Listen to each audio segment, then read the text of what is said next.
to everyone. If you are joining me, please say hello in the comments. I always like to just see who's actually joining me, and let me know where you're coming from. So I'm in Boorloo, which is Perth, Western Australia, and this country is Whadjuk country, Whadjuk Noongar country. So if you are joining me, please say hello. Let me know if you know the Aboriginal country that you're on. Please let me know that as well. It's always beautiful to share that language. That language also helps wake up the land, and the spirits in that place really enjoy it too. If you are joining the replay, hello to you. Sending you so much love, and thank you for joining us on the replay. If you are and you write some comments, please put hashtag replay in the comments. So I think we are completely up and live now. Wonderful, wonderful. So thank you for joining me. Now, what we're going to be talking about today is allyship that feels really amazing, that feels aligned to you and who you are. What I have found in my experience is that sometimes allyship can feel really hard and really heavy, and it can be really, really emotionally taxing when it is those lower frequency energies.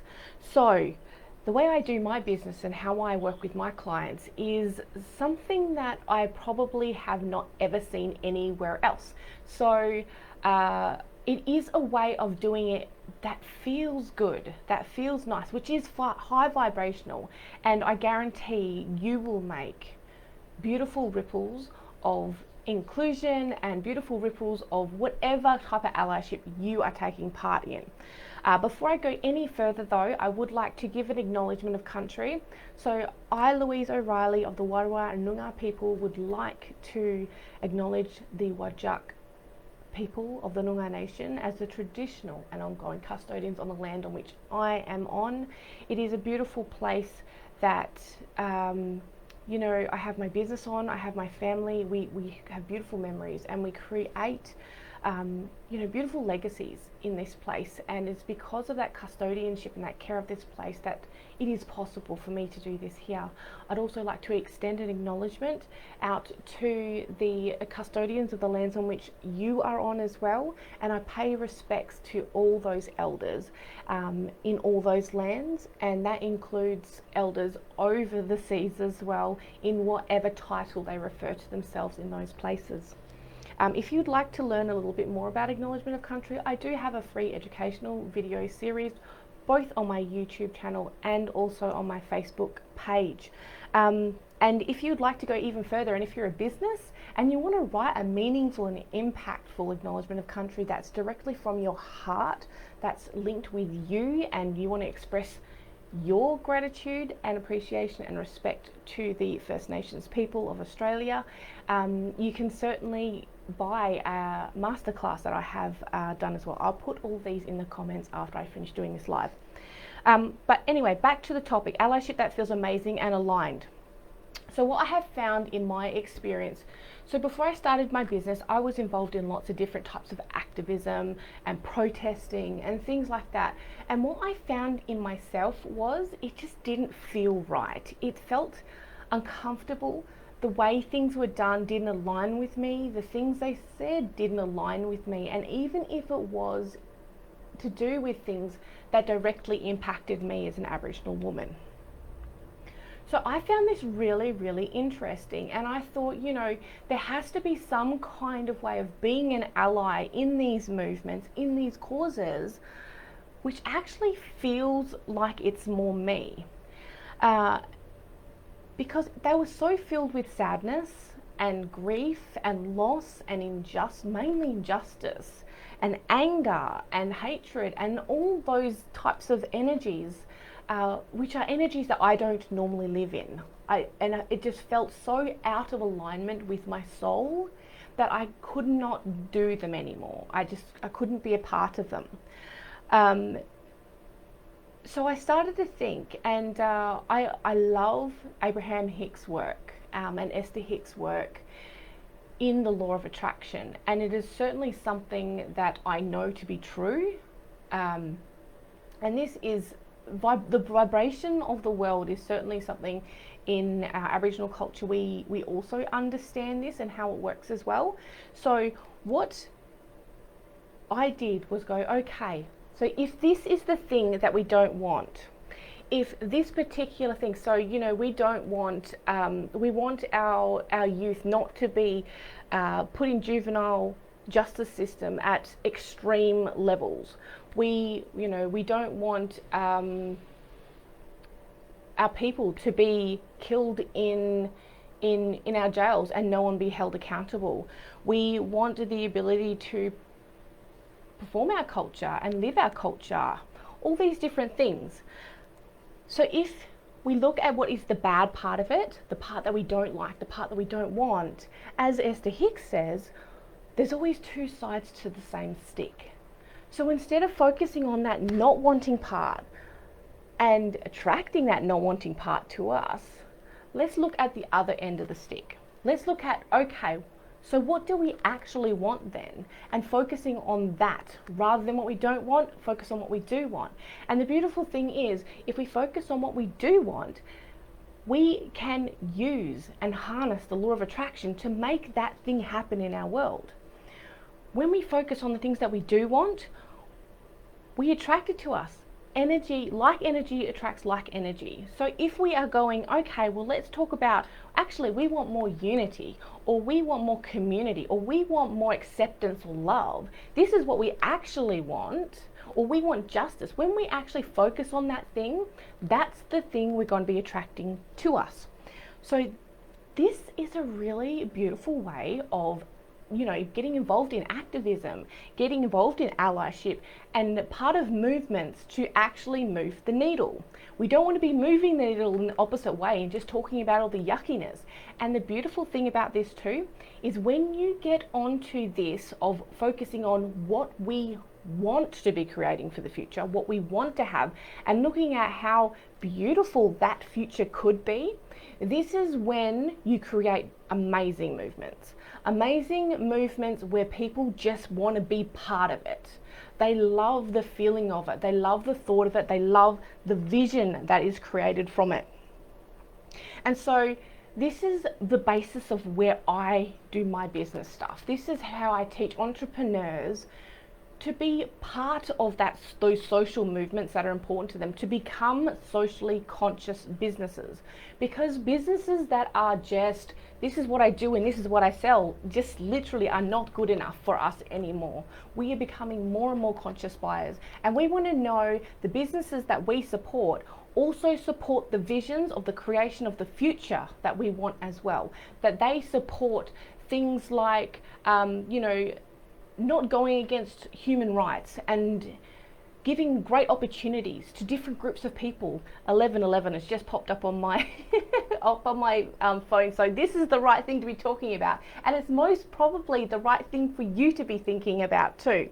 So it's a beautiful way of creating it. It feels light, it feels good, it feels inspiring, and it makes the business something more expanded than what it was before. It's about more than making the money. It's about more than helping and serving your clients. It's about doing all those amazing things and also creating and co-creating a world that we want. Because in all honesty, if we are businesses and we are entrepreneurs, the world's not good enough for us. We're not satisfied with this status quo.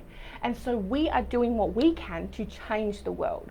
So we are those people who are already taking part in it. But just imagine if your business can change the world in that special way that you do it, but also support a much larger vision of how it can contribute to supporting and uplifting marginalized people, people who are vulnerable, people who aren't benefiting from the status quo and the systems we have in place. It's liberating them from oppression. Imagine what that could look like. Imagine what that could be. And so this is where the basis of where I do things. And this is why it gets so exciting. So I wanted to go into a little bit about some steps you can actually take to do this. The very first step is always get to know yourself. Because what happens is sometimes we go, we want to be good people, what our perception of what good is, and we want to do the best we can with the time that we have. But what we tend to do is we spread ourselves so thin over so many different spaces and causes that it doesn't even make a difference. There is not enough momentum in that energy, there is not enough focus in that energy to make a real difference. So it's really important to look within and go, okay, what are my values? What is really, truly important to me?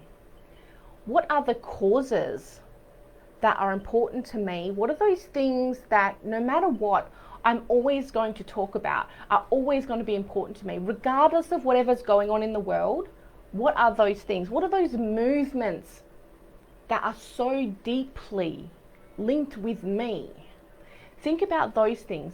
And the thing is, a lot of people go, yeah, but you're an inclusion coach, you're an inclusion mentor. Shouldn't we be including everything?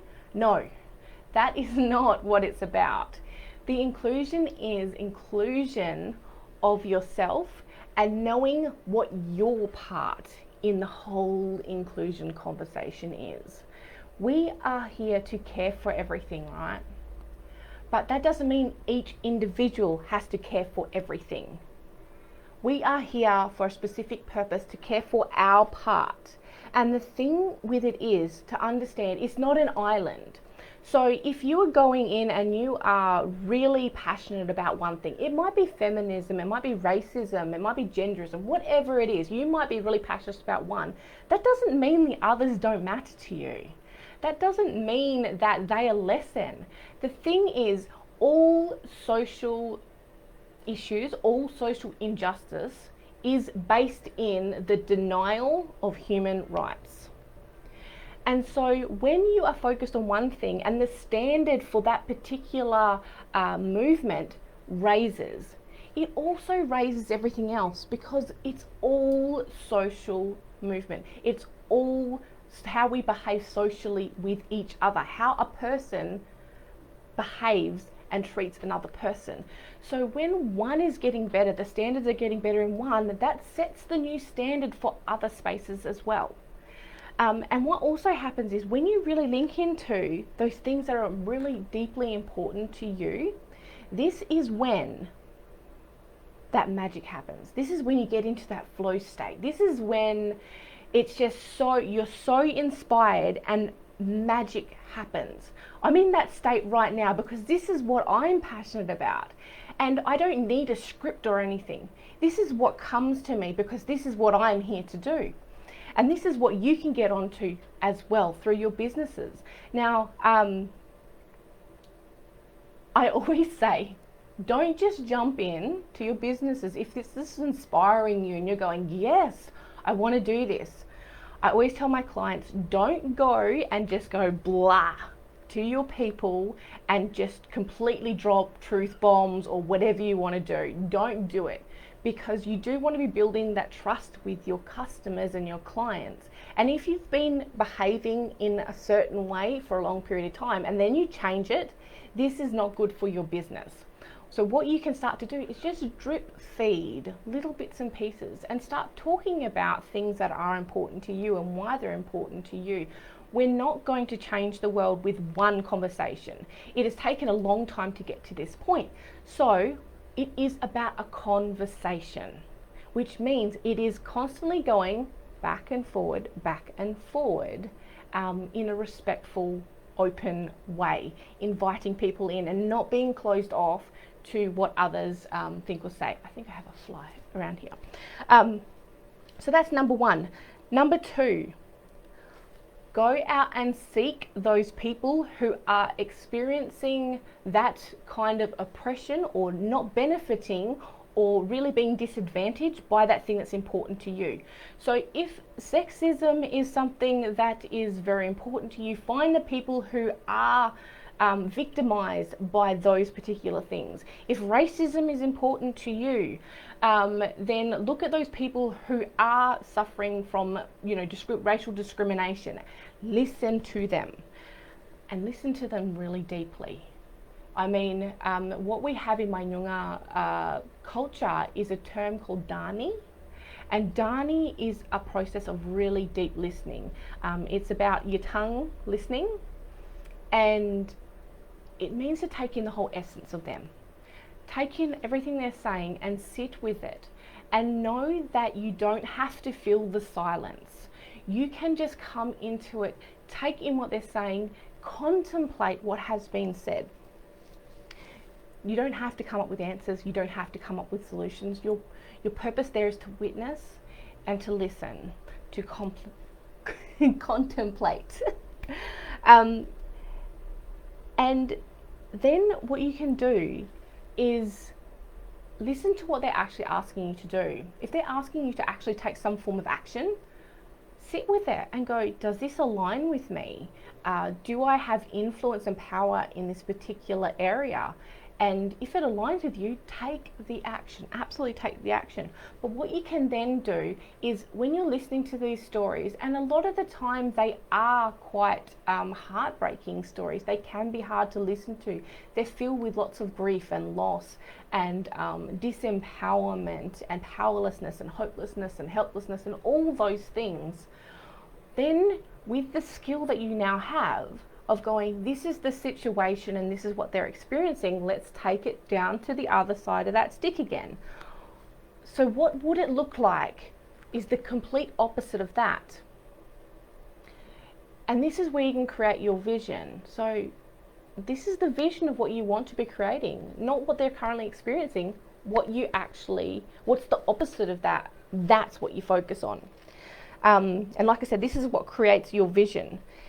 Now, what you can also do is amplify their voices. And now this is something that people find so confusing. They go, well, I don't actually know how to amplify a voice. All this pretty much means is, rather than you listening to someone's story and then going and speaking yourself, you go in, you listen to the story, and you share their story. You don't need to paraphrase or rewrite it in your own voice. Just literally press the share button and share it with your people.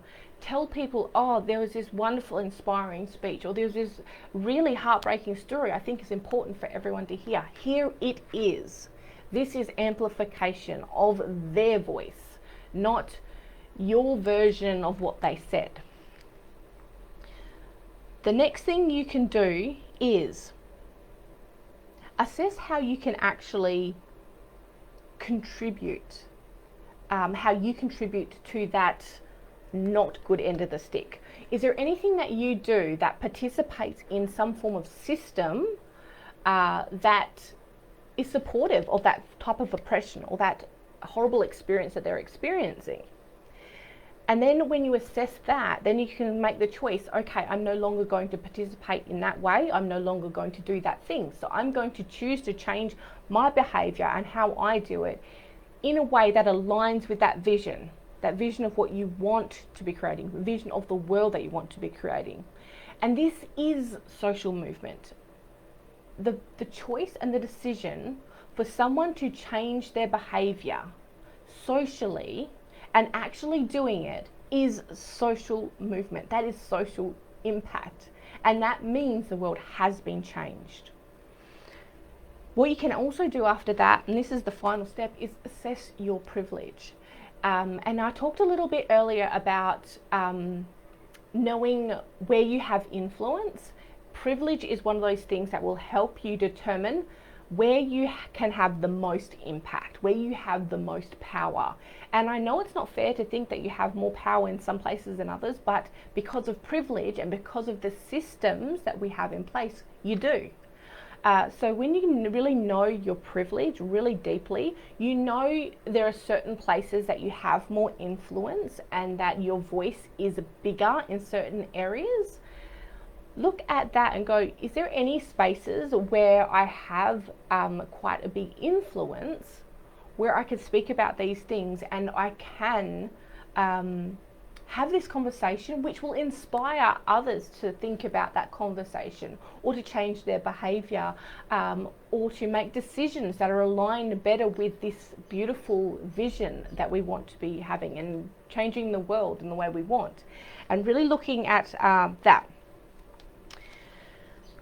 Now, the thing about aligned allyship is the way I teach it and mentor it is something that is so deeply within your soul that speaks to you, that says, yes, I want to be doing this. It comes so far in, it's inspired. It's from within you. And no matter what's happening, it's going to be important to you, and you're going to talk about it until it is changed. This is something that it's like a fire within you, and no matter what, it's going to be important to you and it's going to matter to you. So working from this space of these things that are really deeply important to you, you are going to harness that inner power within you and make things happen in the world. A lot of the time when we participate in allyship and activism and protest, quite often it is like a knee-jerk reaction to something that's happened external to us. So there has been some kind of event which has caused outrage, which has caused anger and sadness and injustice and all that stuff. And then there is like this reaction to this event. And even though it may be important to us, for a lot of people, it fizzles out. When the momentum of people doing things and saying things, it just kind of goes blah. I mean, you would have seen this last year when the Black Lives Movement really amped up that movement. That movement is still continuing, and it has been continuing for many years.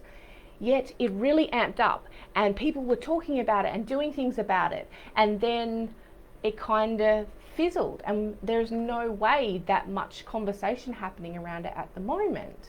And that's because of an event that happened which caused that increase to happen, but it just kind of died off. And that's because it was externally driven. It was motivational, not inspirational. So let's get that inspiration happening. So that is pretty much all I wanted to say for this particular live. I hope this has been really helpful. If you have any questions, pop them in the comments.